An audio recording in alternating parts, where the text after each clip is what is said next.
2024년 7월 19일 금요일 새벽 기도를 함께 드리겠습니다. 하나님의 말씀은 예레미야 22장 말씀입니다. 여호와께서 이와 같이 말씀하시되 너는 유다 왕의 집에 내려가서 거기에서 이 말을 선언하여 이르기를 다윗의 왕위에 앉은 유다 왕이여 너와 내 신하와 이 문들로 들어오는 내 백성은 여호와의 말씀을 들을지니라. 여호와께서 이와 같이 말씀하시되 너희가 정의와 공의를 행하여 탈취당한 자를 압박하는 자의 손에서 건지고 이방인과 고아와 과부를 압제하거나 학대하지 말며 이곳에서 무죄한 피를 흘리지 말라. 너희가 참으로 이 말을 준행하면 다윗의 왕위에 앉을 왕들과 신하들과 백성이 병거와 말을 타고 이 집 문으로 들어오게 되리라. 그러나 너희가 이 말을 듣지 아니하면 내가 나를 두고 맹세하노니 이 집이 황폐하리라. 여호와의 말씀이니라. 여호와께서 유다 왕의 집에 대하여 이와 같이 말씀하시니라. 내가 내게 길앗 같고 레바논의 머리이나 내가 반드시 너로 광야와 주민이 없는 성읍을 만들 것이라. 내가 너를 파멸할 자를 준비하리니 그들이 각기 손에 무기를 가지고 내 아름다운 백향목을 찍어 불에 던지리라. 여러 민족들이 이 성읍으로 지나가며 서로 말하기를 여호와가 이 큰 성읍에 이같이 행함은 어찌 됨인고 하겠고 그들이 대답하기는 이는 그들이 자기 하나님 여호와의 언약을 버리고 다른 신들에게 절하고 그를 섬긴 까닭이라 하셨다 할지니라. 너희는 죽은 자를 위하여 울지 말며 그를 위하여 애통하지 말고 잡혀간 자를 위하여 슬피 울라. 그는 다시 돌아와 그 고국을 보지 못할 것임이라. 여호와께서 유다 왕 요시아의 아들 곧 그의 아버지 요시아를 이어 왕이 되었다가 이곳에서 나간 살룸에 대하여 이와 같이 말씀하시니라. 그가 이곳으로 다시 돌아오지 못하고 잡혀간 곳에서 그가 거기서 죽으리니 이 땅을 다시 보지 못하리라. 불의로 그 집을 세우며 부정하게 그 다락방을 지으며 자기의 이웃을 고용하고 그의 품삯을 주지 아니하는 자에게 화 있을진저 그가 이르기를 내가 나를 위하여 큰 집과 넓은 다락방을 지으리라 하고 자기를 위하여 창문을 만들고 그것에 백향목을 입히고 붉은 빛으로 칠하도다. 내가 백향목을 많이 사용하여 왕이 될 수 있겠느냐? 내 아버지가 먹거나 마시지 아니하였으며 정의와 공의를 행하지 아니하였느냐? 그때 그가 형통하였었느니라.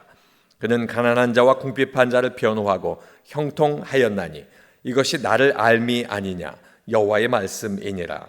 그러나 내 두 눈과 마음은 탐욕과 무죄한 피를 흘림과 압박과 포악을 행하려 할 뿐이니라.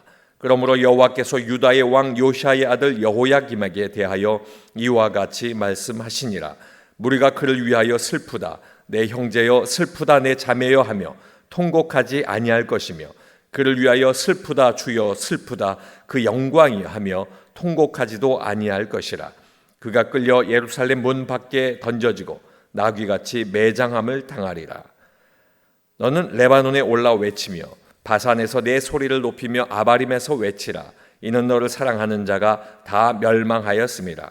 내가 평안할 때에 내가 내게 말하였으나 내 말이 나를 듣지 아니하리라 하였나니 내가 어려서부터 내 목소리를 청종하지 아니함이 내 습관이라.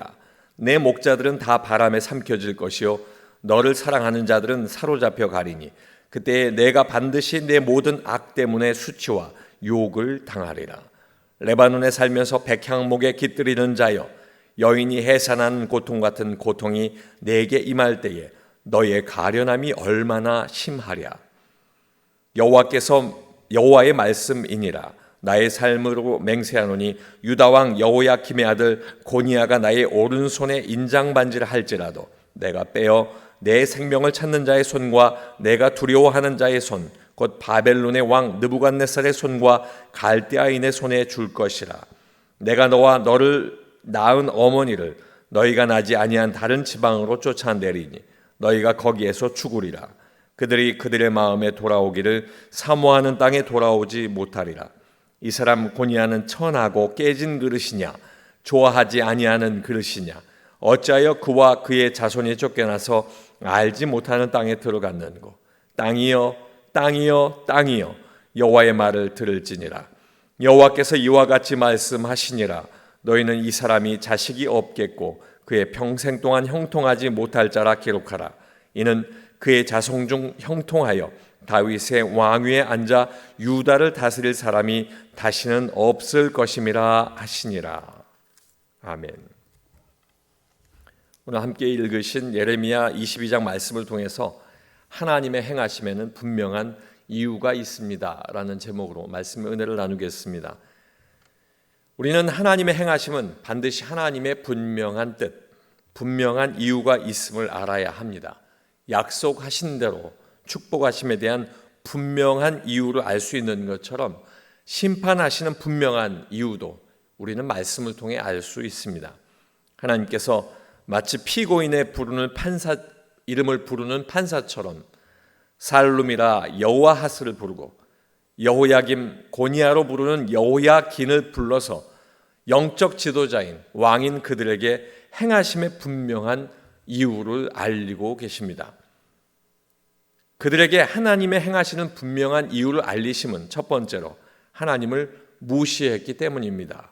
5절 말씀에 보면 그러나 너희가 이 말을 듣지 아니하면 내가 나를 두고 맹세하노니 이 집이 황폐하리라. 여호와의 말씀이니라. 유다의 왕은 하나님의 통치하심을 위임받은 왕입니다. 때문에 하나님께서 행하시는 정의와 공의를 가지고서 백성을 통치하는 지도자, 영적인 지도자가 되어야 하는 것입니다. 그러나 그들은 그렇게 행하지 않았습니다. 결국 하나님의 통치하심을 위임받아서 하나님의 백성을 다스리는 왕이 하나님의 명하심에 순종하지 않았다는 것, 하나님의 말씀을 순종하지 않은 것은 하나님을 무시한 것입니다. 교만한 왕인 것입니다. 때문에 하나님께서 직접 치리하시겠다 그 의지를 예레미야를 통해서 선언하신 것입니다. 이 말씀을 통해 적용해 보면 본문 4절 말씀에 너희가 참으로 이 말을 준행하면 다윗의 왕위에 앉을 왕들과 신하들과 백성이 병거와 말을 타고 이 집 문으로 들어오게 되리라. 이렇게 말씀합니다. 듣고 행동하는 지도자, 축복하신다는 말씀인데 이 말씀의 약속을 지도자가 무시한 사실, 우리는 하나님 앞에 말씀을 무시해서는 안 될 것입니다. 두 번째는 하나님을 버리는 무례를 행했기 때문입니다. 9절 말씀에 보면 그들이 대답하기는 이는 그들이 자기 하나님 여호와의 언약을 버리고 다른 신들에게 절하고 그를 섬긴 까닭이라 하셨다 할지니라. 이방인이 묻게 될 것입니다. 8절 말씀에 여호와가 이 큰 성읍에 이같이 행함은 어찌 됨인고. 유다의 멸망은 하나님께서 하신 일이라는 것을 이방인도 알게 될 것이라는 말씀입니다. 자기 하나님의 언약을 버리고 우상에게 절하고 우상을 섬긴 행위, 그로 말미암아 멸망당하는 것을 우상을 섬기는 이방인들이 직접 평가할 수 있다는 것입니다. 이것은 하나님의 백성이 받는 조롱이며 하나님을 알리고 하나님의 말씀을 또한 전해야 하는 이 영적 지도자가 받는 하나님에 대한 무례인 것입니다. 한마디로 영적 지도자가 하나님을 버리고 자기 뜻대로 살아갈 때 심판받을 수 있음을 알아야 할 것입니다.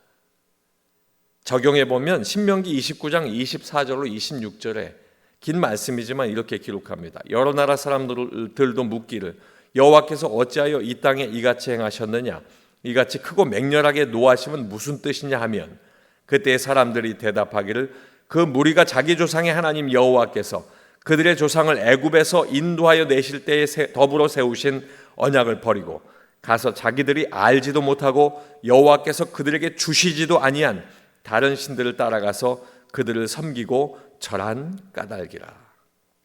신명기의 말씀을 통해서 이미 경고한 말씀을 깨닫지 못하는 어리석은 지도자, 그러나 깨닫는 것이 지도자의 축복인 것을 우리는 알아야 할 것입니다. 마지막 세 번째는 두 눈과 마음에 하나님이 없었기 때문입니다. 17절 말씀에 보면 그러나 내 두 눈과 마음은 탐욕과 무죄한 피를 흘림과 압박과 포악을 행하려 할 뿐이니라.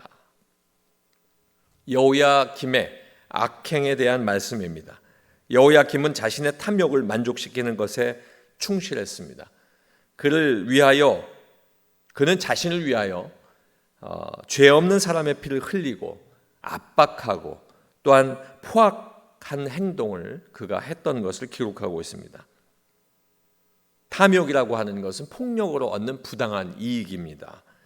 그의 눈과 마음에 이러한 탐욕만이 있었다 하는 것, 역설적으로 이야기하면 그의 눈에는, 그의 마음에는 하나님이 없었다 하는 것을 알고 있는 것입니다. 영적인 지도자의 눈과 마음에 하나님이 없다는 것, 하나님께서 원하시는 지도자가 아니기 때문에 하나님께서는 반드시 그를 심판하실 수 있다는 사실을 알아야 할 것입니다. 이 말씀을 적용해 보면 출애굽기 18장 21절 말씀에 이렇게 기록하고 있습니다. 능력 있는 사람들 곧 하나님을 두려워하며 진실하며 불의한 이익을 미워하는 자를 살펴서 백성 위에 세워. 모세장인 이드로가 권면한 이 조언은 하나님께서 원하시는 영적 지도자의 기준을 알 수 있는 것입니다. 오늘 말씀을 정리합니다. 지도자를 향한 말씀이 모두에게도 적용됩니다. 우리들은 누구나 하나님께서 하나님의 뜻에 따라 지도자로 세울 수 있기 때문입니다.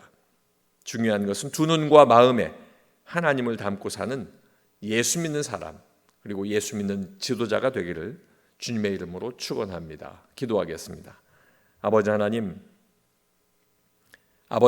앞에서 하나님 앞에 모든 것들을 하나님의 말씀 가운데 살아갈 수 있는 귀한 우리가 되게 하셔서 말씀을 무시하거나 하나님을 버리는 무례를 행하거나 그리고 두 눈과 마음에 하나님이 없는 그리고 옳지 못한 삶 살지 않게 하여 주시옵소서. 우리에게 예수 믿는 수많은 지도자들이 있습니다. 아버지 하나님, 하나님께서 말씀하신 것처럼 이 모든 말씀이 지도자들에게 적용되는 말씀인 것을 깨달아 특별히 두 눈과 마음에 하나님을 담고 사는 귀한 예수 믿는 지도자, 예수 믿는 사람들 되게 하여 주시옵소서. 아버지 하나님, 우리가 함께 기도하는 다음 세대를 향하여 아버지 하나님 앞에 구합니다. 아버지 하나님, 우리의 귀한 다음 세대가 예수 믿는 귀한 지도자로 온전히 세워질 수 있도록 아버지 그들의 삶을 주장하여 주시고 그들이 어려서부터 말씀 앞에 서게 하시고 말씀을 알게 하시고 늘 말씀 위에 있게 하여 주셔서 아버지 하나님 그 말씀으로 말미암아 훗날에 지도자가 되고 그들이 아버지 자라서 하나님의 말씀을 선포할 때 귀한 영적인 지도자로서의 하나님 원하시는 다음 세대들이 될 수 있도록 하나님 함께하여 주시옵소서. 예수님 이름으로 기도하옵나이다. 아멘.